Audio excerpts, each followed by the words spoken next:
जय श्री शनिदेव। कहा जाता है शनिदेव न्याय के देवता है, कर्मों का फल देने वाले। अगर आपने अपने कर्म अच्छे किए हैं तो शनिदेव आपको राज सिंहासन तक पहुंचा देते हैं, और यदि बुरे कर्म किए हैं तो वही शनिदेव आपको नीचे भी गिरा सकते हैं। आज हम आपको बताएंगे क्यों शनिवार का दिन शनिदेव को प्रसन्न करने के लिए का सबसे उत्तम दिन माना गया है, और कौन से उपाय करने से आप उनकी कृपा प्राप्त कर सकते हैं।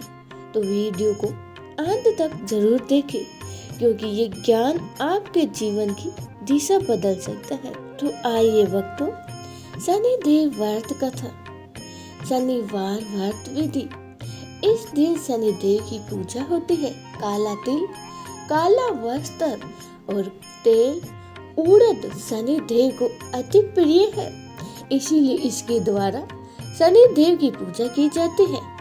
शनि की दशा को दूर करने के लिए ये व्रत किया जाता है। शनि स्तोत्र का पाठ भी विशेष लाभदायक सिद्ध होता है। शनिवार व्रत कथा।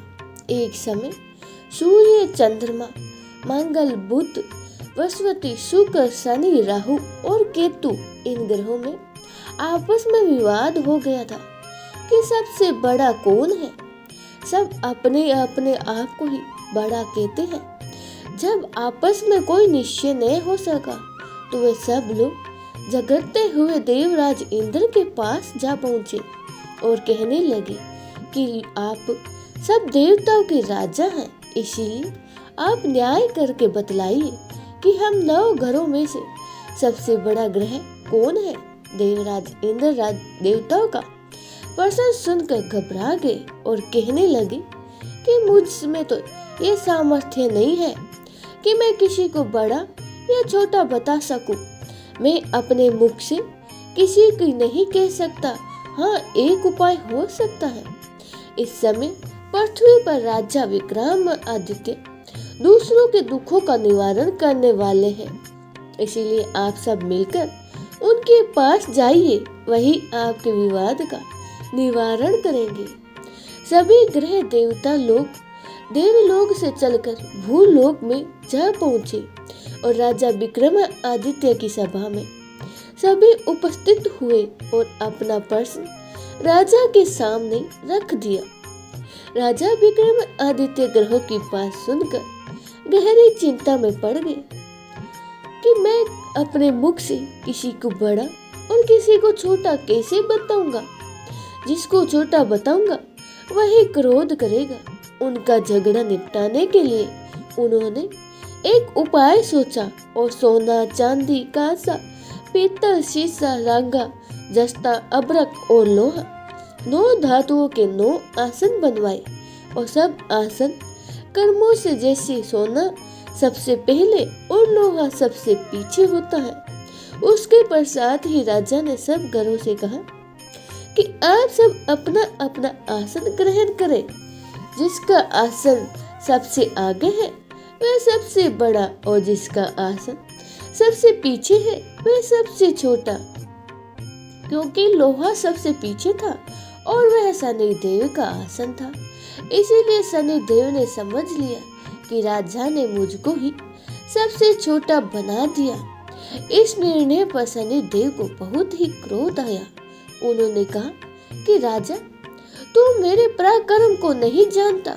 सूर्य एक ही राशि पर 1 महीना और चंद्रमा 2.25 दिन, मंगल 1.5 महीना, बृहस्पति 13 महीने और बुध और शुक्र 1-1 महीने विचरण करते हैं, परंतु मैं एक राशि पर 2.5 वर्ष से लेकर 7.5 वर्ष तक रहता हूँ।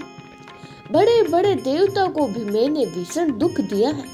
हे राजन सुनो, श्री रामचंद्र जी को 7.5 आई और उन्हें वनवास हो गया। रावण पर आई तो राम ने वानरों की सेना लंका पर चढ़ाई करा दी और रावण के कुल का नाश कर दिया। हे राजन, अब तू सावधान रहना। राजा विक्रमादित्य ने कहा, जो कुछ भाग्य में होगा देखा जाएगा। इसके बाद अन्य ग्रह तो प्रसन्नता के साथ अपने अपने स्थान पर चले गए, परंतु शनिदेव क्रोध के साथ ही वहां से पधारे। कुछ काल व्यतीत हुआ और जब विक्रमादित्य को 7.5 की दशा आई तो शनिदेव घोड़े का सौदागर बनकर उनकी अनेक सुंदर घोड़े के सहित राजा विक्रमादित्य की राजधानी में आए। जब राजा ने घोड़ों के सौदागर से आने की खबर सुनी तो अपने अश्वपाल को अच्छे अच्छे घोड़े खरीदने की आज्ञा दी। अश्वपाल ऐसी अच्छी नस्ल के घोड़े देखकर और उनका मूल्य सुनकर चकित हो गया और तुरंत ही राजा को खबर दी। राजा विक्रमादित्य उन घोड़ों को देखकर और एक अच्छा सा घोड़ा चुनकर सवारी के लिए उस पर चढ़ गए। राजा के पीठ पर चढ़ते ही घोड़ा तेजी से भागा और घोड़ा बहुत दूर एक घने जंगल में जाकर राजा को छोड़कर अंतर्ध्यान हो गया। इसके बाद विक्रमादित्य अकेले ही जंगल में भटकते भटकते फिरते रहा और भूख प्यास से दुखी राजा ने भटकते भटकते एक ग्वाले को देखा। ग्वाले ने राजा को प्यास से व्याकुल देखकर पानी पिलाया। राजा की अंगुली में एक अंगूठी थी। वे अंगूठी उसे निकालकर प्रसन्नता के साथ ग्वाले को दे दी और स्वयं ही शहर की ओर चल दिया। राजा शहर में पहुंचकर एक सेठ की दुकान पर जाकर बैठ गया और अपने आप को उज्जैन का रहने वाला नाम विका बताया। सेठ ने उसको एक कुलहीन मनुष्य समझकर जल आदि पिलाया। भाग्यवश उस दिन सेठ की दुकान पे बहुत अधिक बिक्री हुई। तब सेठ उसको भाग्यवान पुरुष समझकर भोजन कराने के लिए अपने साथ अपने घर ले गया। भोजन करते समय ही राजा विक्रमादित्य ने एक आश्चर्यजनक घटना देखी। जिस खूंटी पर हार लटक रहा था वह खूंटी उस हार को निगल रही थी। भोजन के पश्चात ही जब सेठ कमरे में आया तो उसे कमरे में हार नहीं मिला। उसने यही निश्चय किया कि सिवाय विका के और कोई इस कमरे में नहीं आया, अतः अवश्य ही उसी ने हार चोरी किया है। परंतु विका ने हार लेने से इनकार कर दिया। पर इस पर 5-7 आदमी उसको पकड़कर नगर फौजदार के पास ले गए और फौजदार ने उसको राजा के सामने उपस्थित कर दिया और कहा कि यह आदमी भला प्रतीत होता है, चोर मालूम नहीं होता है, परंतु सेठ जी का कहना है कि इसके सिवा और कोई घर में नहीं आया था, इसीलिए अवश्य ही इसी ने ही चोरी की है। राजा ने आज्ञा दी कि इसके हाथ पैर काटकर चौरंगिया किया जाए। राजा की आज्ञा का तुरंत पालन किया गया और विका के हाथ पैर काट दिए गए। कुछ काल व्यतीत होने पर एक तेली उसको अपने घर ले गया और उसको कोहलों पर बैठा दिया। विका उस पर बैठा हुआ अपनी जबान से बेल हकाता रहा।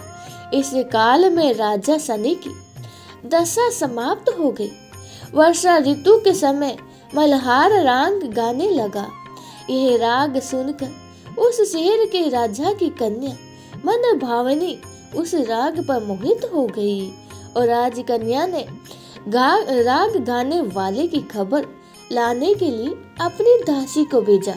दासी सारे शहर में घूमती रही। जब वह तेली के घर के निकट से निकली तब क्या देखती है कि तेली के घर में एक चौरंगिया राग गा रहा है। दासी ने लौटकर राजकुमारी से सब वृत्तांत सुना दिया।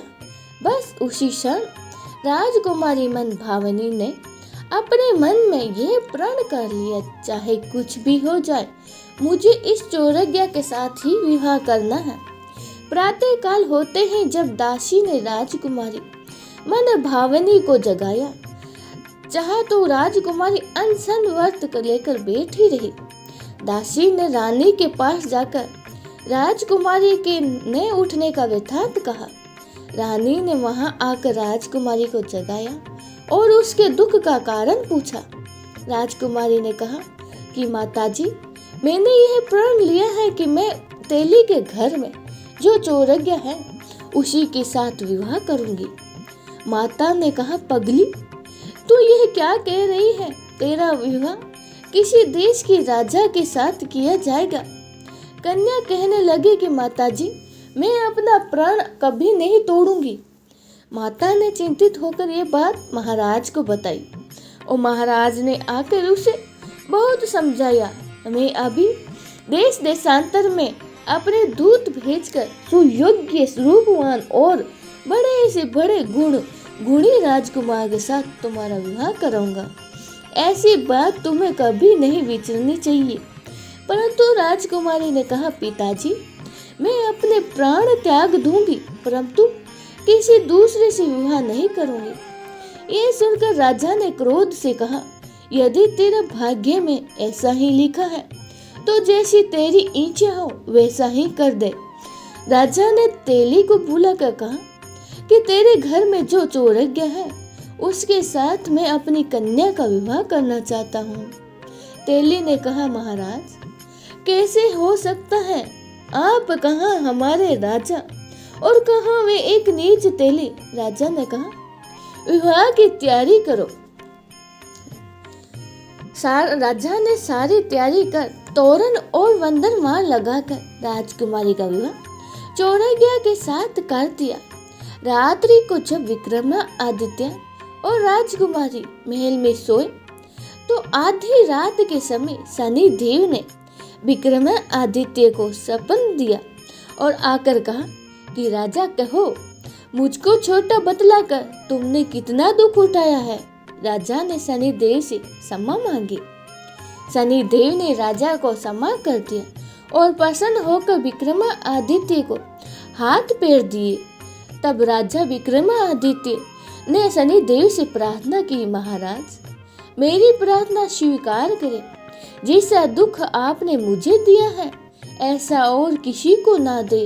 शनि देव ने कहा, तुम्हारी ये प्रार्थना स्वीकार है। जो मनुष्य मेरी कथा सुनेगा, ये कहेगा उसको मेरी दशा में किसी प्रकार का दुख नहीं होगा, और जो नित्य ही मेरा ध्यान करेगा या चींटियों को आटा डालेगा, उसके सब मनोरथ पूर्ण होंगे। इतना कहकर शनिदेव अपने धाम को चले गए। जब राजकुमारी मन भावनी की आंखें खुली और उसने चोरंगिया को हाथ पांव सहित देखा तो आश्चर्यचकित हो गई। उसको देखकर राजा विक्रमादित्य ने अपना समस्त हाल कहा कि मैं उज्जैन का राजा विक्रमादित्य हूँ। ये घटना सुनकर राजकुमारी अत्यंत ही प्रसन्न हुई। प्रातःकाल ही राजकुमारी ने अपनी सखियों के पिछली रात का हाल चाल पूरा बता दिया। अपने समस्त राज्य में ये बात फैल गई। पति का समस्त वृत्तांत के सुनाया। तब सबने प्रसन्नता प्रकट की और कहा कि ईश्वर ने आपकी मनोकामनाएं पूर्ण कर दी। जब उस सेठ ने यह घटना सुनी तो वह राजा विक्रमादित्य के पास आया और उनके पैरों में घिरकर क्षमा मांगने लगा कि आप पर मैंने चोरी का झूठा दोष लगाया है, आप मुझे जो चाहे दंड दे। राजा ने कहा, मुझ पर शनि देव का क्रोध था, इसी कारण ये सब दुख मुझे प्राप्त हुआ है। इससे तुम्हारा कोई दोष नहीं है। तुम अपने घर जाकर अपना कार्य पूरा करो, तुम्हारा कोई अपराध नहीं है। सेठ बोला, महाराज, मुझे तभी शांति मिलेगी जब आप मेरे घर चलकर प्रीतिपूर्वक भोजन करेंगे। राजा ने कहा, जैसी आपकी इच्छा हो वैसा ही करें। सेठ ने अपने घर जाकर अनेक प्रकार के सुंदर व्यंजन बनवाए और राजा विक्रमादित्य को प्रति भोज दिया। जिस समय राजा भोजन कर रहे थे, एक अत्यंत ही आश्चर्यजनक घटना सबको दिखाई कि जो खूंटी पहले हार निगल रही थी, अब वही खूंटी हार उगल रही है। जब भोजन समाप्त हो गया तो सेठ ने हाथ जोड़कर बहुत सी मोहरें राजा को भेंट कर दी और कहा, मेरी श्री कंवरी नामक एक कन्या है, उसका आप पाणी ग्रहण करें। राजा विक्रमादित्य ने उसकी प्रार्थना स्वीकार कर ली। तब सेठ ने अपनी कन्या का विवाह राजा के साथ कर दिया और बहुत सा दान और दहेज देकर उसे विदा कर दिया। कुछ दिन तक उस राज्य में निवास करने के पश्चात राजा विक्रमादित्य ने अपने ससुर राजा से कहा कि अब मेरी उज्जैन जाने की इच्छा है। कुछ दिन बाद विदा लेकर राजकुमारी मन भावनी सेठ की कन्या श्री कंवरी तथा दोनों जगह से दहेज से प्राप्त अनेक दास दास्य रथ और पालकियों सहित राजा विक्रमादित्य उज्जैन की तरफ चले। जब वह शहर के निकट पहुंचे और पूर्ववासियों ने राजा के आने का संवाद सुना तो उज्जैन की समस्त प्रजा आग गंवाने के लिए आई और प्रशंसा से अपने राजा को अपने महल में पधारे। सारे नगर में भारी उत्सव मनाया गया और रात्रि को दीपमाला की गई। दूसरे दिन ही राजा ने अपने पूरे राज्य में घोषणा करवा दी कि शनि देवता सब घरों से सर्वोपरि है और मैंने इनको छोटा बताया है, इसी से मुझको ये दुख प्राप्त हुआ। इस प्रकार राजा ने सारे राज्य में सदा शनि देव की पूजा और कथा होने लगी। राजा और प्रजा अनेक प्रकार के सुख भोगती रही। जो कोई शनि देव की कथा पढ़ता है या सुनता है, शनि देव की कृपा से उसके सब दुख दूर हो जाते हैं और व्रत के दिन शनि देव की कथा को अवश्य पढ़ना चाहिए। बोलिए शनि देव भगवान की जय हो।